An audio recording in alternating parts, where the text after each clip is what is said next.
तो दोस्तों शुरू करते हैं आज के इंफ्रा न्यूज। पहली खबर जो आ रही है वो है एयरबस से, जो कि यूरोपियन एविएशन जायंट है और इन्होंने एक और पार्टनरशिप की है टाटा एडवांस सिस्टम्स TASL के साथ में इनके एरोस्पेस डिवीजन के अंतर्गत एक फाइनल असेंबली लाइन सेटअप करने के लिए, जहां पर H125 हेलीकॉप्टर्स को ये कोलार कर्नाटका के अंदर असेंबल करेंगे। ये one of the most popular civil helicopter है और इंडियन मार्केट के अंदर इसकी डिमांड अच्छी खासी है। यहाँ पर इनिशियली सिर्फ 10 हेलीकॉप्टर्स एनुअली ये बनाएंगे, लेकिन जैसे जैसे असेंबली प्लान कंप्लीट होगा वैसे 500 लाइट H125 क्लास हेलीकॉप्टर्स बनाने की कैपेसिटी ये रखेंगे। वैसे ओवरऑल टाइमलाइन 2 डेकेड्स की है और मेन अच्छी बात ये है कि इनिशियली तो यहाँ पर बहुत ज्यादा सेल्फ सफिशिएंसी नहीं होगी, लेकिन धीरे धीरे यहाँ पर लोकलाइजेशन करते हुए ज्यादातर पार्ट्स को जो है एयरबस भारत से ही सोर्स करेगी। अगली खबर दोस्तों जो आ रही है नागपुर से, जो कि देश का आप कह सकते हो पहला शहर बन रहा है जिसने सच में कोई बड़ा इनिशिएटिव लिया है फॉर पेडेस्ट्रियन इंफ्रास्ट्रक्चर। 147.2 करोड़ का एक प्लान सामने रखा गया है एक फेज 1 इनिशिएटिव के अंतर्गत, जहां पर 156 किलोमीटर ऑफ न्यू फुटपाथ्स को प्रपोज किया गया है। 32 एट ग्रेड पेडेस्ट्रियन क्रॉसिंग्स को यहाँ पे एट की जंक्शन प्रपोज किया गया है। 17 ग्रेड सेपरेटेड पेडेस्ट्रियन फैसिलिटीज को यहाँ पे इन्वेस्ट किया जाने वाला है और कई दूसरे ऐसी चीजें हैं। फुटपाथ्स को प्रायोरिटी देना, ब्रिजेस बनाना जिसके ऊपर एस्केलेटर्स और लिफ्ट की फैसिलिटी हो, हाइब्रिड सबवे डिजाइन बनाना, प्रॉपर ड्रेनेज सिस्टम्स के साथ में शेड करना, कई सारे वॉकेबल रूट्स के ऊपर ट्रैफिक मैनेजमेंट इस तरीके से करना कि पेडेस्ट्रियंस को प्रायोरिटी मिले, एनक्रोचमेंट निकालना, इन जैसे कई इनिशिएटिव्स लिए जाने वाले इस प्लान के अंतर्गत। अगली खबर दोस्तों आ रही है भारत के वेदर प्रेडिक्शन कैपेबिलिटी से रिलेटेड, जहां पर मंडे को सरकार ने अनवील किया है भारत फोरकास्टिंग सिस्टम BFS।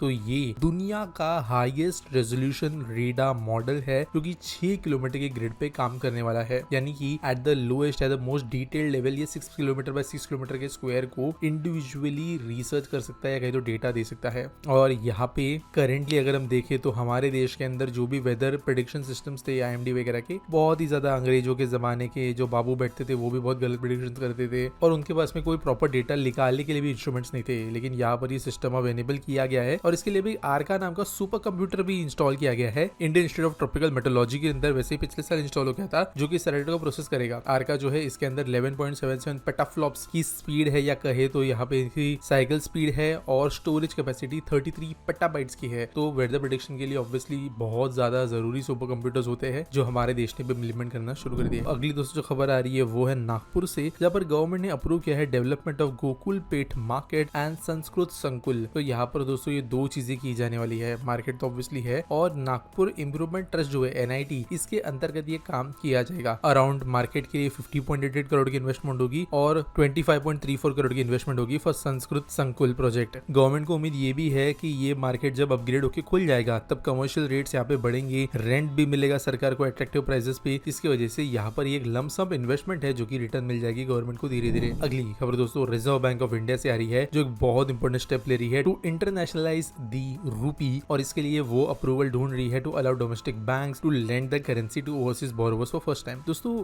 जो करेंसी दुनिया के अंदर जितनी ज्यादा इस्तेमाल होती है उतनी ज्यादा वो ट्रस्टेड बनती है, उतनी ज्यादा वो लिक्विड होती है और ऑब्वियसली करेंसी की वैल्यू का भी उसके ऊपर असर पड़ता है। साथ साथ उस देश का कितना कंट्रीब्यूशन है इकोनॉमी के अंदर पॉलिटिकली और ऐसे नॉर्मली वो भी काउंट हो जाता है। भारत के अंदर से अभी बड़ी बैंक्स वगैरह ऐसी चीजें कर नहीं सकती थी कि वो रूपी में किसी को लोन दे। हमने ये देखा है कि डॉलर में ऑब्वियसली दुनिया के ऑलमोस्ट सारे बड़े बैंक्स लोन देते हैं। जापानीज येन जो है इसके लोन्स बहुत ज्यादा मिलते हैं। चाइना का जैसे ग्रोथ हुआ तो चाइना जो है कई सारी कंपनीज को डेट ट्रैप में फंसाने के लिए जो है RMB में लोन देना शुरू करती है। और बेसिकली जब अब इस करेंसी में लोन देते हो तो कंपनीज को या कंट्रीज को जो है भारत से ही कुछ तो खरीदना पड़ता है या किसी ऐसे पर्सन से खरीदना पड़ेगा जो रूपी को एक्सेप्ट करना चाहिए। और रूपी को एक्सेप्ट तब किया जाएगा जब उसकी वैल्यू और ट्रस्ट को अच्छा बनाया जा सके। तो यहाँ पर ये हो रहा है जब भारत के रूपी को अब इंटरनेशनलाइज किया जाएगा। अगली खबर दोस्तों जो आ रही है वो है यूपी से, जहाँ पर अनाउंस कर दिया गया है CM योगी आदित्यनाथ के द्वारा कि थपेश्वर धाम जो कि संत कबीर नगर डिस्ट्रिक्ट में आता है, इसको काशी विश्वनाथ कॉरिडोर के जैसे रीडेवलप किया जाएगा। एक पब्लिक गैदरिंग के दौरान उन्होंने ये अनाउंस किया। तपेश्वर धाम जो है ये माता कुंती के साथ में जुड़ा हुआ एक इम्पोर्टेंट पिलग्रिमेज साइट है। अराउंड 5000 डिवोटीज यहाँ पे डेली आते हैं, लेकिन जो मेन एंट्री है यहाँ पर 50 लोग भी ठीक से घुस नहीं पाते। इस तरीके का ये मंदिर बन गया है जैसे पहले काशी विश्वनाथ था, जहाँ पर गलियों के बीच में इंपॉर्टेंट मंदिर छुप गया था। तो यहाँ पर यही तरीके से ये मंदिर भी डेवलप किया जाएगा। आज के एसपीटी सवाल के बारे में बात करें तो दिव्यांश द्विवेदी पूछते हैं मुंबई 3.0 और नैना सिटी ये दोनों एक ही सिटी का नाम होगा क्या? देखो एक बात समझो,